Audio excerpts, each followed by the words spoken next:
সুলতান ডান্সের কাচ্চিরে ডমিনেট করব এমন কাচ্চি খুব কমই আছে। আর বুরহানের কথা কি বলবো। হ্যালো গাইস, আসসালামু আলাইকুম, কেমন আছেন আপনারা? আশা করি সবাই ভালো আছেন, আমিও ভালো আছি। তো আজকে আমরা আমার বন্ধুকে নিয়ে চলে যাচ্ছি সুলতান ডান্সে। মূলত আমার বন্ধু বার্থডে ট্রিট দিবে। তারপর আমরা হাঁটতে হাঁটতে কান্দিরবার চলে যাই। আমরা এখন চলে এসেছি পূর্বালী ব্যাংকের সামনে। আর এখানে প্রচুর ক্রাউড চলতেছে, সাউন্ড কোয়ালিটি খারাপ হতে পারে, এটার জন্য সরি। আর আমার বন্ধুর সাথে আছে যে কিনা ট্রিট দিবে। এখন আমরা চলে যাবো সুলতান ডান্সে, লেটস গো। ওই যে সামনে দেখতে পাচ্ছেন সুলতান ডান্স, এখন আমরা চলে যাবো। আর এটা হলো এন্ট্রি গেট। একটা সুন্দর ফটোশুটের জায়গা আছে, যারা কিনা এখানে এভাবে দাঁড়াইয়া এবং বসতে পারবে। তারপর আমরা সুলতান ডাইনের ফার্স্ট ফ্লোরে এন্ট্রি নিয়ে নেই। আর ভাবছিলাম অনেক ভিড় হবে, কিন্তু আসলে এত ভিড় হয় নাই।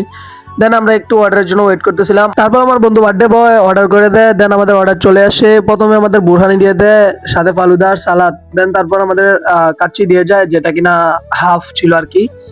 তো আমাদের কাচ্চি দিয়ে দেয়। আর কাচ্চির কথা কি বলবো, 10-এ 10।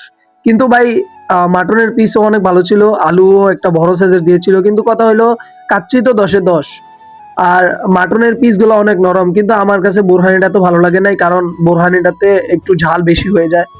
আসলে সচরাচর বোরহানি এরকম হয় না, কিন্তু আসলে আমাদের বেলা কেমন হয় এমন হলো এটা বুঝতে পারলাম না। দেন আমাদের এখানে খাওয়া দাওয়া শেষ করি, ফিরনিটা আর কথা আর কি বলবো, জাস্ট ওয়াও। বন্ধু তারপর বিল দেয়। আর তারপর আমরা বের হয়ে যাই সুলতান দাইজ থেকে। নেক্সট পার্ট দেখার জন্য কমেন্ট করুন।